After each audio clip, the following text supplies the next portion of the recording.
Hello, ladies and gentlemen. I want to influence the youth today, young teenagers, mature teenagers, young adults, mature adults. APs, you come up to the end of your tether, possibly 5, 10 years to live. You don't know when your life's ended. But anyway, you want to keep methodical. You need something to wake up for, compassion. You need a bit of compassion. You need a life goal. You need to make sacrifice. You need to make change. You need a vision. Anyway, I'm going to help you have a vision. Why don't you get into university, adult learning? Better your life chances. Give your mind to focus. Anyway, on the module DD211, understand politics, ideas, and institutions in the modern world, we're going to look at referencing of the book, The Open University of Walton Hall, Milton Keynes, first published in 2015, second edition, 2022. This is how we do. Chapter 14, Institution Differences between the UK Prime Minister and US Presidents. UK parliamentary executive, underpinned by its Commons majority, holds both office and legislative power, even if, for reasons explored below, the power is diffused among a number of players within government. Presidentialism could not provide the stronger UK executive government. In legislative terms, where the UK Prime Minister, a president, he or she would be a far weaker, not a stronger, chief executive.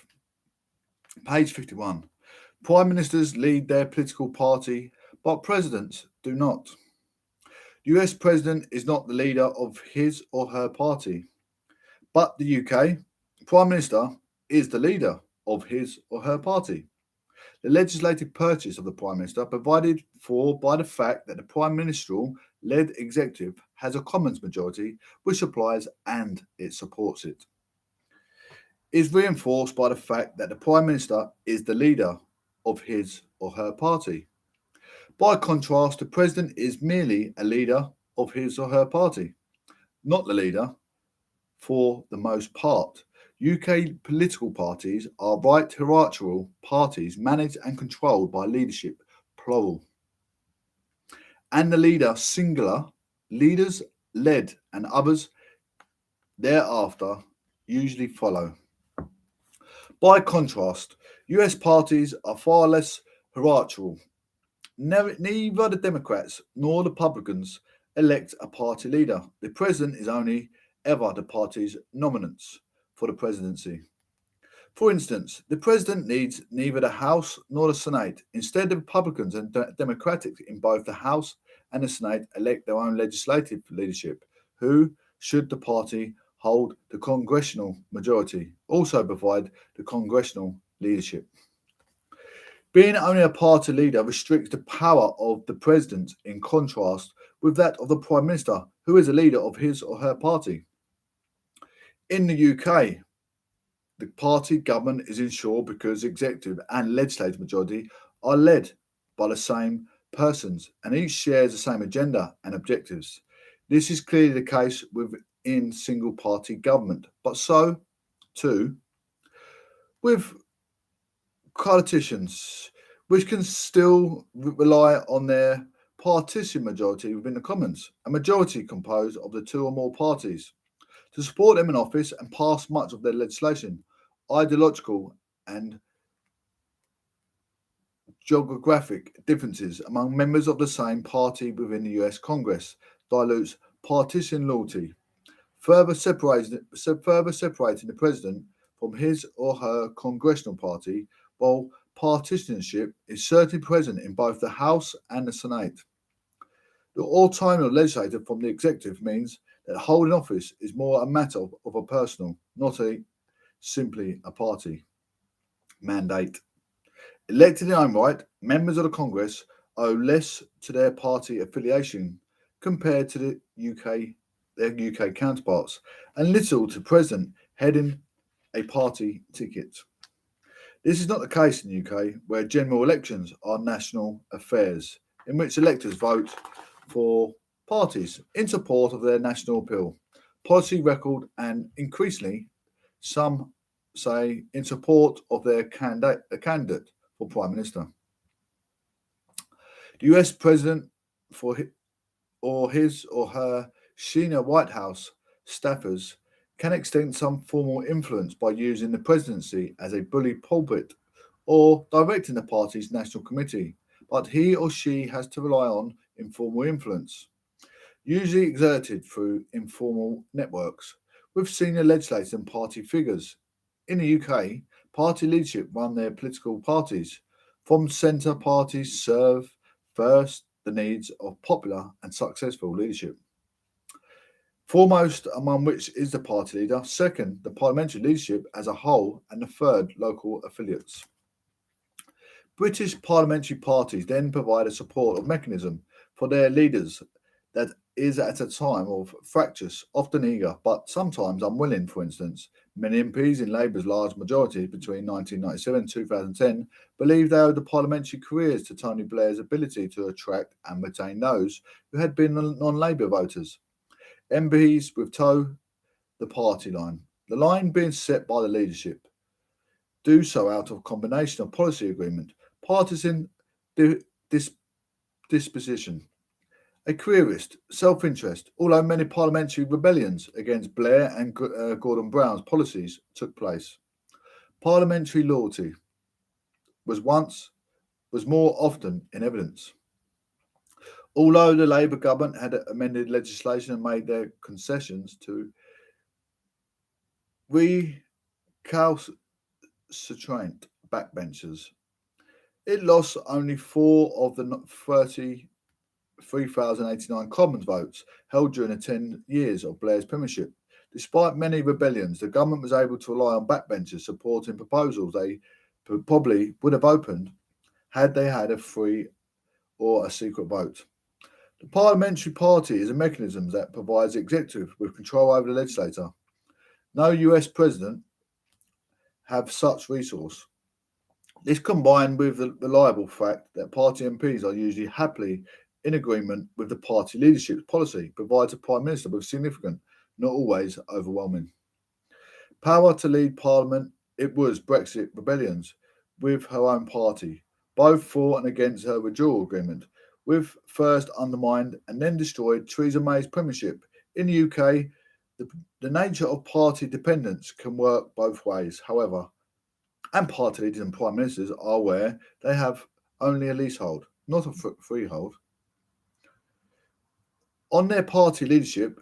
This is quite different from the US situation. Figure 3, Margaret Thatcher seen here with Ronald Reagan. It was ultimately undone by our own party. By contrast, George Washington Bush served out the 2 terms to which he had been elected.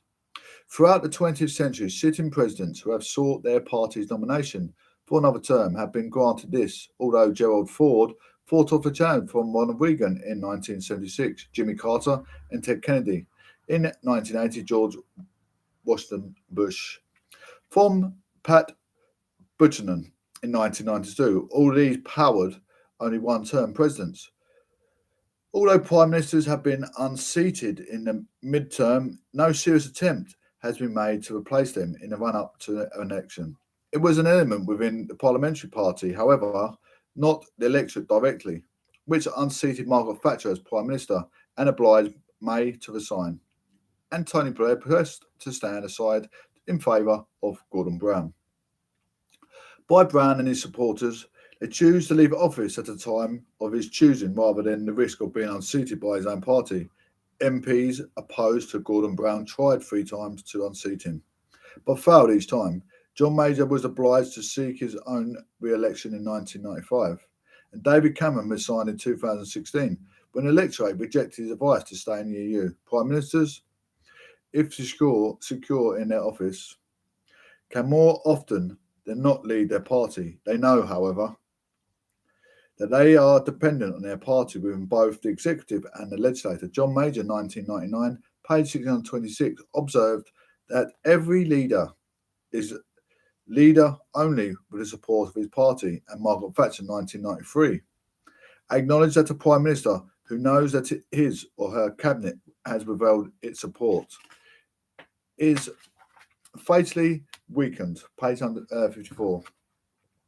And Thatcher should know, having fallen from grace November 1990, May, lacking a Commons majority for her favoured form of Brexit, resigned, recognising she had lost the support of MPs. even if she had initially won a vote of no confidence by 200 votes to 117.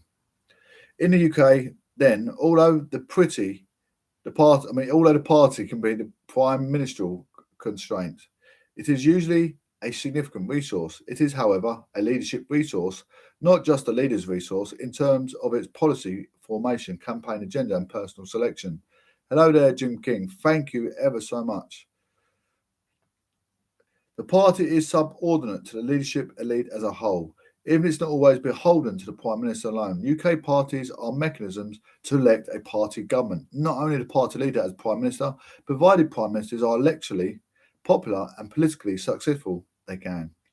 In concert with senior ministerial colleagues, dominant, the parliamentary party, of course, and ability to predominate within the party elite enables the party leader to dominate the party, should the Prime Minister record not to come up to scratch. However, he or she runs the ever-present risk of their party or the ministerial colleagues may come to dominate them to dismiss them in the office. Although party association could be seen as a weakness, however, the more powerful Prime Minister, it is more usually a significant and additional source of authority. The party presents no such resource for the US President as Congress, irrespective of party control, is independent of a separate form of president. It is far more likely to be both an obstacle and an impediment. How are we doing there, Jim King? Happy New Year, sir. Lovely to see you. I'm on page 55. I'm on my academics of arts and humanities. On the module DD 211, we're reading chapter 14. The presidential personal executives differ from prime ministerial collegial executives. Presidential personal executives differ from prime ministerial collegial executives. The US president is the head of the personalised executive, but the UK Prime Minister is the head of a collegial executive. The White House dwarfs Downing Street in terms of political and administrative resources. For instance, the President's staff number some 2,000 officials in policy-making roles, while the Prime Minister has only some 140-odd staff, including secretarial staff, although his number greatly expanded under recent Prime Ministers. Yet, whatever its size, the Prime Minister's office is second to none in terms of its political centrally within the UK government. The powerful UK Treasury comes close to the policy reach, but only then in terms of domestic policy. The key institutional difference between the US President and the UK Prime Minister is that the US President is the formal head of the state. Heads up an administration named after him or her. Example, the Bush administration, the Obama administration, while the UK Prime Minister leads the government referred to by its party leader label or less commonly prefix of the Prime Minister's name. Example, the Labour government, the Blair's government, the Conservative government, the Johnson government. Such distinctions demonstrate that parliamentary systems have collective, collegial executives, and presidential systems have personalised, individualised executives. With any parliamentary executive, the Prime Minister's position can vary from pre-eminence to virtual equality with other ministers. But there is always a relatively high degree of collegiality in decision-making. Liffart, 1992, page 3. In contrast, members of the presidential cabinets are mere advisors and subordinates of the president, while the purpose of the US cabinet members is to discharge the duties of their departments or agencies in the name of the president. UK cabinet ministers have legal powers to act in the name of the Crown or the government as a whole. The Prime Minister has two statutory definition legal powers being vested in various ministers he or she appoints. However, in reality, ministers are accountable to the Prime Minister, who hires and fires them, while the government as a whole is accountable to Parliament.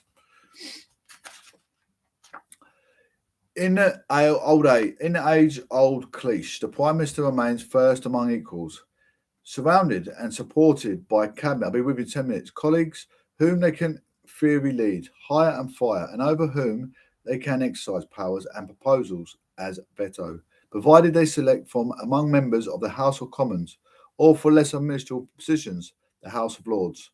Prime Ministers are formally free to appoint whomever they choose to the government positions. Legislative approval is not needed. but informal party considerations can determine who is appointed to what position. In this regard, however, prime ministers are never as free in practice as they are in theory. They have to appoint a cabinet which is reflective of the party. Reward friends and appease would-be foes. Ensuring some form of gender and geographical balance has become increasingly important in recent years, and appointing talented people is usually unnecessary. Page 56. In 1997, informal party considerations ensured that Tony Blair appointed Gordon Brown Chancellor of the Exchequer. Similar considerations meant John Major could not have shifted Kenneth Clarke for the chancellorship during 1993-97, the Michael Heseltine from the Deputy Prime Minister during 1955 to 97, and David Cameron, who tied himself to the Liberal Democratic leader Nick Clegg to become Prime Minister and Conservative Liberal Democratic politician.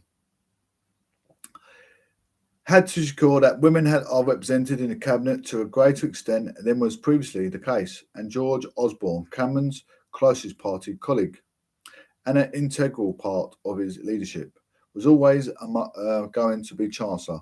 In the US, although the executive appointments here to be confirmed by the Senate, presidents can nominate anyone they choose, provided they pay their taxes and have their personal skeletons in their closets, and so have much free hand in making the appointments to their governments than does the Prime Minister. Page 57. A core collegiality means that the UK Prime Minister has to work through the senior ministers in his or her cabinet. He or she can lead them, but cannot command them. By contrast, the US President commands his or her executive. Cabinet members serve at the pleasure of the President. Their role is to advise him or her. The President's role is to make decisions on the basis of their advice. In the UK, because they lack the President's personal control of the executive, Prime Ministers cannot command their government, but they can sometimes dominate it, should they be electorally popular and politically successful. Heffernan 2003, 2005, 2013, Prime Ministers usually do so only with the compliance of the cliche of senior ministers. In the past 50 years, traditional forms of collective government have largely been circumvented as Prime Ministers, have limited what should be a relatively high degree of collegiality in decision-making. Liffart, 1992. The full cabinet is now merely a sounding board for the Prime Minister and his or her allies, not a deliberate or decision-making body, and the Prime Minister is usually able to place him or herself at the very hub of government. This is something which has been encouraged by the emergence of de facto Prime Ministerial Department, a government centre embracing Downing Street and the Cabinet Office. By this means, Theresa May sought her own preferred form of Brexit. And like Blair before him, Boris Johnson has striven to ensure number 10 lies to the centre of all government policy making. Yet for even the most of the power of the Prime Minister, collegiality remains the impediment, preventing them from acting in a presidential fashion, as a political scientist George Jones, 1985, page 124, long ago demonstrated. The Prime Minister who can carry his colleagues with him can be a very powerful position, but he is only as strong as they let him be. Presidents working with political appointees lacking a base independent of the chief executive always carry their subordinate colleagues with them. Prime Ministers, whatever resources they possess, have to work through the politicians with such a base, while Prime Ministers can assert their preferences. Compromise is often the name of the game. They can, of course, successfully lead and instruct, but have sometimes to coerce, cajole, entreat, and perhaps plead their colleagues to pursue some matter. This is because parliamentary executives are composed of semi-autonomous political actors drawn from the legislature, each of whom could replace the Prime Minister as a head of government. Presidential executives, however, are composed of non-autonomous actors who cannot rival or replace the President.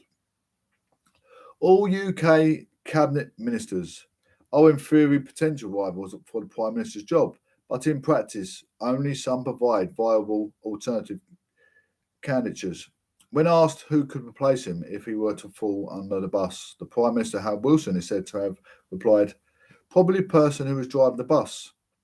A real potential Prime Minister had become from within the cabinet or have served within it, or from its oppositional counterpart, the shadow cabinet, the Vice President aside, only has no member of any presidential cabinet become the US since 1945, but very few have seriously tried to do so. Rob Kennedy and Hillary Clinton.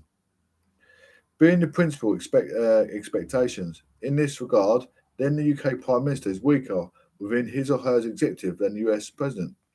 The Conservative Prime Minister David Cameron found himself in the unusual position of leading a peacetime coalition government, and thereafter had to work to sometimes differ to his veto wielding Liberal Democrat Deputy Prime Minister Nick Clegg. Strength could be pursued British entry into the Euro because of the opposition of his Chancellor Gordon Brown. Page 59, right at the end. It'll take about 2 more minutes of reading it, and then we are done for the evening. Hallelujah. David Cameron and Nick Clegg are in figure 5 on page 59. The Thus Blair was times significantly constrained by Brown. No such relationship equaling of Blair and Brown would be permissible in the US. No president would have their policy determined by a member of their cabinet.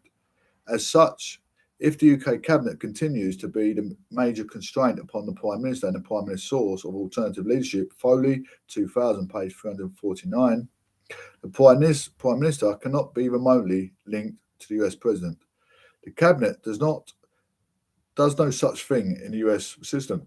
Certain formidable intra-executive constraints can at times be brought to bear upon Prime Ministers, but no such intra-executive constraints face any US President. By contrast, however, unlike the Prime Minister, the President faces considerable, often insurmountable constraints between the executive and legislator.